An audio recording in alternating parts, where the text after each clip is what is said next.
ഒക്കെ ദേഷ്യമാണെങ്കിലും സങ്കടമാണെങ്കിലും ഒക്കെ ഞാൻ പെട്ടെന്ന് എന്റെ മുഖത്ത് വരും. ആർക്കും മനസ്സിലാവും പിന്നെ കണ്ടാല്.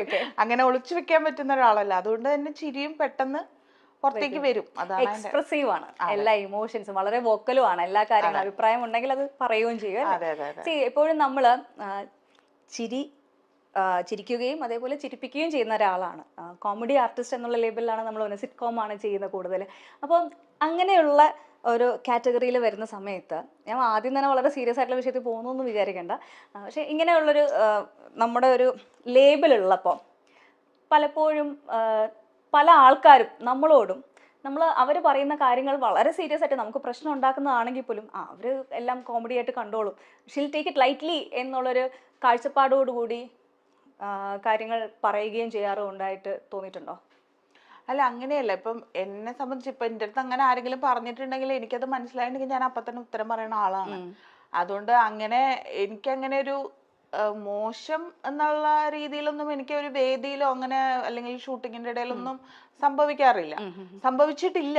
സംഭവിച്ചാൽ ഞാനത് പ്രതികരിക്കുകയും ചെയ്യും. എനിക്ക് വിഷമം വന്നാൽ ഞാൻ പറയുന്ന ആളാണ്. സീരിയൽ പ്രേക്ഷകരെയും വളരെയേറെ ഞെട്ടിച്ചുകൊണ്ടാണ് സോഷ്യൽ മീഡിയയിലൂടെ ലൈംഗിക പീഡന പരാതി, അതും ഉപ്പും മുളക് സീരിയലിനുള്ളിൽ സംഭവിച്ച ലൈംഗിക പീഡന പരാതി പുറത്തു വന്നത്. ഉപ്പുമുളക് സീരിയലിലെ ഒരു നടി ആ സീരിയലിൽ തന്നെയുള്ള ബാലുവിനെതിരെയും ആ സീരിയലിൽ തന്നെ അഭിനയിക്കുന്ന SP ശ്രീകുമാറിനെതിരെയും പരാതി കൊടുത്തു എന്ന രീതിയിലാണ് ഈ സംഭവം പുറത്തു വരുന്നത്. ബിജു സോപാനത്തിനെതിരെയും SP ശ്രീകുമാറിനെതിരെയുമായിരുന്നു ഈ പരാതിയുടെ തുടക്കം. ഇവരിൽ ഒരാൾ ലൈംഗികമായി ഉപദ്രവിച്ചു എന്ന് മറ്റൊരാൾ ഭീഷണിപ്പെടുത്തി എന്ന നിലയ്ക്കുമായിരുന്നു പരാതി എത്തിയത്. ഇതോടെ ആരാണ് ഈ നടി എന്ന രീതിയിൽ ചർച്ചകൾ തുടങ്ങിയിരുന്നു. ഇവർ ഇതിനു മുൻപും ഇങ്ങനെ പെരുമാറിയിട്ടുണ്ടോ, അങ്ങനെയുള്ള തരത്തിൽ നിരവധി ചർച്ചകളാണ് പുറത്തു വന്നത്. ഈ താരങ്ങളുടെ കുടുംബങ്ങൾക്ക് നേരെയും വളരെയേറെ രീതിയിൽ പരാമർശങ്ങളും വിമർശനങ്ങളും ഒക്കെ ഉണ്ടായി. ഇക്കൂട്ടത്തിൽ ബിജു സോപാനവും SP ശ്രീകുമാറിന്റെയും കാര്യം നോക്കുമ്പോൾ SP ശ്രീകുമാറിന്റെ ഭാര്യ സ്നേഹ വളരെയേറെ സോഷ്യൽ മീഡിയയിൽ ആക്റ്റീവായിട്ടുള്ള സീരിയലിലും സിനിമകളിലും ഒക്കെ നിറഞ്ഞു നിൽക്കുന്ന ഒരു താരം കൂടിയാണ്. മാത്രമല്ല ഒരു മികച്ച കലാകാരി കൂടിയാണ് സ്നേഹ ശ്രീകുമാർ. ഇവരിപ്പോൾ അമ്മയും കൂടിയാണ്.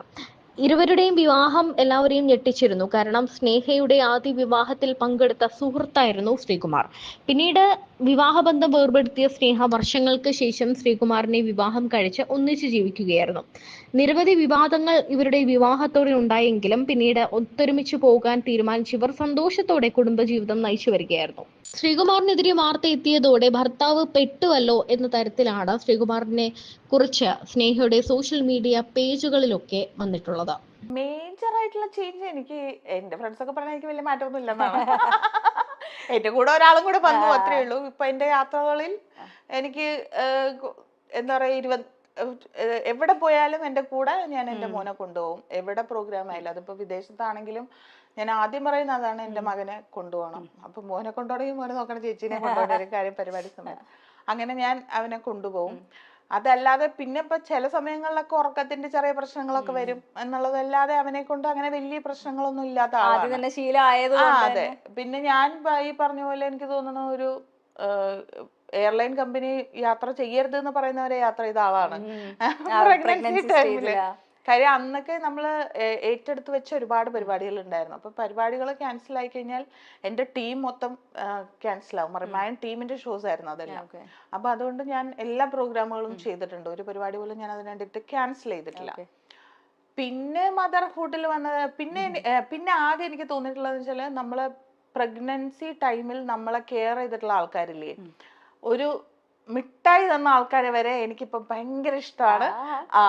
ഞാൻ അവരെന്നെ ഇപ്പൊ ഇങ്ങോട്ട് വിളിച്ചില്ലെങ്കിലും ഞാൻ അങ്ങോട്ട് വിളിക്കും. ഞാൻ അവരെ ഭയങ്കരമായിട്ട് ഞാൻ സ്നേഹിക്കുന്നുണ്ട്. അതൊരു എന്താ പറയാ, എന്റെ മനസ്സിന്നുള്ള സ്നേഹമാണ്. എനിക്ക് അവരെല്ലാം ഭയങ്കര ഫേവറേറ്റ് ആണ്. എന്നെ കെയർ ചെയ്ത അല്ലെങ്കിൽ എന്റെ കാര്യങ്ങൾ ഒരു തവണയെങ്കിലും വിളിച്ച് അന്വേഷിച്ച, എനിക്ക് ഇഷ്ടമുള്ള ഫുഡ് തന്ന, അങ്ങനെ ഒരുപാട് ആൾക്കാരുണ്ട് കേട്ടോ. കാര്യം ഞാൻ ഈ വർക്ക് ചെയ്യാനൊക്കെ പോയത് കൊണ്ടും പിന്നെ മറിമായത്തിലെ എല്ലാവരുടെയും വീട്ടുകാര്, ഭാര്യമാര് എല്ലാവരും എനിക്ക് ഇഷ്ടമുള്ള ഭക്ഷണം തരും. വെളിച്ചെണ്ണയൊക്കെ ആട്ടിയിട്ട് അത് വീട്ടിൽ കൊണ്ടു തന്നിട്ടുണ്ട്. മനസ്സിലായില്ലേ? അത്രയും സ്നേഹമാണ്. അപ്പം അത് അങ്ങനെയുള്ള ആൾക്കാരോട് എനിക്ക് ഇപ്പൊ ഭയങ്കര. പിന്നെ പ്രഗ്നന്റ് ആയിട്ടുള്ള ആൾക്കാരെ കണ്ടാൽ ഞാനിപ്പോ ഭയങ്കരമായിട്ട് കെയർ ചെയ്യാം.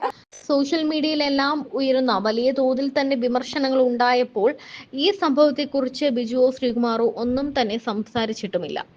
ഇപ്പോൾ ശ്രദ്ധ നേടുന്നത് സോഷ്യൽ മീഡിയയിൽ ശ്രീകുമാറിന്റെ ഭാര്യയായ സ്നേഹ ശ്രീകുമാർ പങ്കുവച്ച ചില കാര്യങ്ങളാണ്. ഒരു ചിത്രം പങ്കുവച്ചുകൊണ്ടാണ് വിവാദങ്ങൾ കത്തി നിൽക്കുമ്പോൾ സ്നേഹ ശ്രീകുമാർ എല്ലാത്തിനും മറുപടി നൽകിയത്. ശ്രീകുമാറിനൊപ്പം നിൽക്കുന്ന ഒരു മനോഹര ചിത്രമായിരുന്നു അത്. എന്തൊക്കെ പ്രശ്നങ്ങൾ വന്നാലും താൻ ഭർത്താവിനൊപ്പം തന്നെയാണ് എന്ന് പറയാതെ പറയുകയാണ് സ്നേഹ എന്നാണ് ആരാധകർ പറഞ്ഞത്. സ്നേഹ ഈ ഒരു ചിത്രം പങ്കുവച്ചതിന് പിന്നാലെ എല്ലാവരും ഇത് കള്ളപ്പരാതിയാണോ എന്നും ഒരു പുരുഷനെ തകർക്കാൻ ഒരു പെൺകുട്ടിയുടെ വ്യാജ പരാതി മാത്രം മതി എന്നൊക്കെ കമന്റ് ചെയ്യുകയും ചെയ്തിട്ടുണ്ട്. പരാതിപ്പെട്ട നടി ആരാണെന്ന് ഇതുവരെയും പുറത്തു വന്നിട്ടില്ല. ഉടൻ തന്നെ ഈ വിവരത്തിൽ ഒരു വിശദീകരണം ഉണ്ടാകുമെന്നാണ് മനസ്സിലാക്കാൻ സാധിച്ചത്. പോലീസ് കേസായെങ്കിലും ഇതുവരെ ഈ വിവരത്തെക്കുറിച്ച് സംസാരിക്കുവാൻ ആരും തയ്യാറായിട്ടില്ല. സീരിയലിന്റെ അണിയറ പ്രവർത്തകരും ഈ വിവരത്തെക്കുറിച്ച് ഒന്നും തന്നെ ഇതുവരെയും വ്യക്തമാക്കി രംഗത്ത് വന്നിട്ടില്ല. സുഹൃത്താവുമ്പോൾ നമുക്ക് ആ സുഹൃത്തിന്റെ എല്ലാ പ്രശ്നങ്ങളും അറിയാം. നല്ല ഗുണങ്ങൾക്കൊപ്പം തന്നെ സുഹൃത്തിന്റെ എല്ലാ പ്രശ്നങ്ങളും അറിയാം. ആ സമയത്ത് ഇങ്ങനെ അയ്യോ ഇതൊക്കെ ഈ ഒരു സ്വഭാവം എനിക്ക് പ്രശ്നമാവോ എന്നൊക്കെ ആലോചിച്ചില്ലേ? പ്രശ്നമാവോന്നൊന്നും ആലോചിച്ചിട്ടില്ല. പക്ഷെ ഞാൻ പറഞ്ഞില്ലേ, ഇത് എന്ത് വന്നാലും ഞാൻ അതിനപ്പുറം മറികടക്കും എന്നുള്ളൊരു തീരുമാനം എനിക്ക് എപ്പോഴോ എടുത്തിട്ടുണ്ട്. ഞാൻ ഇനി എന്ത് സംഭവിച്ചാലും ഞാൻ അതെല്ലാം മറികടക്കും എന്നുള്ള തീരുമാനം എനിക്കുണ്ട്. അപ്പൊ ഇനി ശ്രീ എന്ത് കാണിച്ചാലും അത് ശരിയാക്കാനായിട്ട് എനിക്ക് പറ്റും. ആ ഒരു വിശ്വാസത്തിലാണ് ഞാൻ പോണത്. അങ്ങനെ തന്നെയാണല്ലോ, നമ്മൾക്ക് എന്തെങ്കിലും ഒരു വിശ്വാസം ഇല്ലാതെ നമുക്ക് മുന്നോട്ട് പോകാൻ പറ്റില്ല. അപ്പം അത് അത്തരം ഇപ്പൊ എന്റെ വീട്ടിൽ വളർന്ന ഒരാളല്ല പുള്ളി. എന്റെ വീട്ടിൽ തന്നെ വളർന്ന ഞാനും ചേച്ചി രണ്ട് സ്വഭാവമാണ്. ചേച്ചി വളരെ സൈലന്റ് ആയിട്ടുള്ള ഒരാളും ഞാൻ ഇതിന്റെ നേരെ ഓപ്പോസിറ്റുമാണ്. അപ്പോൾ ഒരേ വീട്ടിൽ തന്നെ അങ്ങനത്തെ ആൾക്കാരാണ് ഉള്ളത്. അപ്പൊ പിന്നെ ഇങ്ങനെ വേറൊരു വീട്ടിൽ വളർന്ന ആള് എന്നെ പോലെ ആണെന്ന് ഞാൻ ശടിച്ചിട്ട് കാര്യമില്ല. പക്ഷെ എന്റെ ഇഷ്ടം ഇതാണ്, എനിക്കിഷ്ടമില്ലാത്തത് ഇതാണ് എന്ന് ഞാൻ തുറന്നു പറയും. അപ്പൊ മനസ്സിലാവൂലോ. അതാണ് അവിടുത്തെ കാര്യം. അതല്ലാതെ വേറെ മാജിക് പരിപാടികളൊന്നുമില്ല. കരിയറിന്റെ കാര്യത്തിൽ, അതായത് നമ്മൾ എടുക്കുന്ന വർക്കുകൾ, ചെയ്യുന്ന ജോലി കഴിഞ്ഞിട്ടുള്ള ക്രിറ്റിസിസം, അങ്ങനത്തെ കാര്യങ്ങളൊക്കെ ഡിസ്കഷൻസ് ഉണ്ടാവാറുണ്ട്? അതുണ്ട്. അത് വളരെ വളരെ എനിക്കത് ഭയങ്കര സപ്പോർട്ടുമാണ്. കാര്യം എനിക്ക് എന്ത് പ്രോഗ്രാം വേണമെങ്കിലും ചെയ്യാൻ ഉള്ള ഇത് പുള്ളി തരേണ്ട ആവശ്യമില്ല. പക്ഷെ ഞാൻ പറയുന്നത്, ഇപ്പം നീ എന്തിനാ അങ്ങോട്ട് പോയത്, അല്ലെങ്കിൽ നീ എന്തിനാണ് ഇത്ര മണിക്ക് ഇവിടെ വരണ്ടേ, അത്തരം പ്രശ്നങ്ങളൊന്നുമില്ല. നമ്മളെ ഫീൽഡ് ഇതാണെന്ന് കൃത്യമായിട്ട് അറിയാം. ഇപ്പൊ പലപ്പോഴും നമ്മുടെ ഫാമിലി ഫങ്ഷൻസ് ഒക്കെ വരുമ്പോൾ നമുക്ക് ഷൂട്ടായിരിക്കും. അപ്പൊ നമുക്ക് പോകാൻ പറ്റിയെന്ന് വരില്ല. അങ്ങനത്തെ സാഹചര്യങ്ങളും ഒക്കെ മനസ്സിലാക്കണം. രണ്ടുപേരുടെ സൗകര്യം മാത്രമല്ല, അവിടെ വേറെ ഒരുപാട് കാര്യങ്ങൾ ഉണ്ടാവും. പക്ഷെ അതെല്ലാം കൃത്യമായി മനസ്സിലാക്കുന്ന ആളാണ്. പിന്നെ ഇപ്പൊ മറിമായൊക്കെ കണ്ടിട്ട് എനിക്ക് കൃത്യമായിട്ട് അഭിപ്രായം പറയാറുണ്ട്. അത് ഇഷ്ടമായിട്ടില്ലെങ്കിൽ ഇഷ്ടമായിട്ടില്ല, അങ്ങനെ ചെയ്തു നോക്കൂ, അതെല്ലാം പറയാറുണ്ട്. പിന്നെ ഒന്നിനും എന്നോട് വേണ്ടാന്ന് പറഞ്ഞിട്ടില്ല. അപ്പം ഞാൻ ഇപ്പൊ എനിക്കൊരു ഓൺലൈൻ സ്റ്റോർ ഉണ്ട്.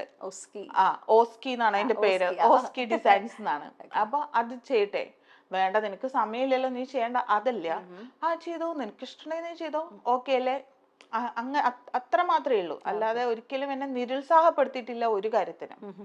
ഇപ്പൊ നമ്മള് ഏറ്റവും ലേറ്റസ്റ്റ് വിശേഷം പറഞ്ഞില്ല, ഇത്ര നേരം നമ്മളതിനെ പറ്റി ചോദിച്ചിട്ടേ ഇല്ല. പഞ്ചായത്ത് ചട്ടി പേര് പറയുമ്പോ ചെറിയൊരു ചമ്മലുണ്ട്. എന്നാലും ഒരു ചമ്മലിന്റെ ആവശ്യമില്ല. നമ്മള് എറണാകുളം സൈഡിലുള്ളവർക്കറിയാം, എറണാകുളത്ത് കൂടി പോകുന്ന എല്ലാ ബസ്സുകളിലും എഴുതിയിട്ടുണ്ടാവും ജെട്ടി ജെട്ടി ജെട്ടി, അല്ലെങ്കിൽ അതിലെ കിളി പറയുന്ന jetty jetty jetty jetty jetty അല്ലേ, jetty Menaka. Jetty Menaka, jetty Menaka തന്നെയല്ലേ പറയാ. അതന്നെയാണത് പഞ്ചായത്ത് ജെട്ടി. അതായത് ഒരു 4 സൈഡും വെള്ളം, അങ്ങനത്തെ ഉള്ളൊരു ഗ്രാമം. അവിടുത്തെ കഥ, അവിടുത്തെ കുറച്ച് ആൾക്കാര്, അതാണ് പഞ്ചായത്ത് ജെട്ടി.